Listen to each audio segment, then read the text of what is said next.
Why don't the Egyptians record Moses? Record Moses. I mean, yeah, I think you touched on this. Like, Yeah. they don't really talk about people who are adversaries. And Right. That's part of it, but there is a figure in Egyptian history known as Senenmut. Senenmut, which means mother's brother. I know it's an odd name. We talked about this at one point in here.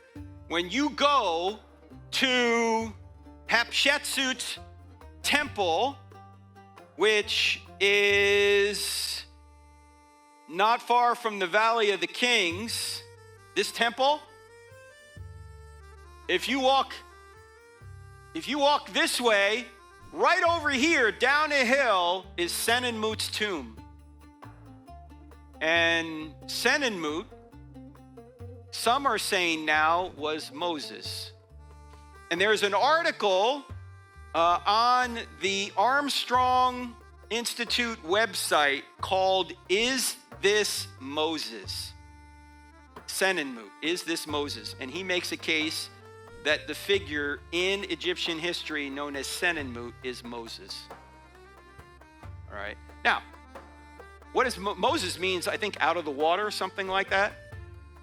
You know, when Daniel and Shadrach, Meshach, and Abednego went to Babylon, what did they do? They gave them a new name, right?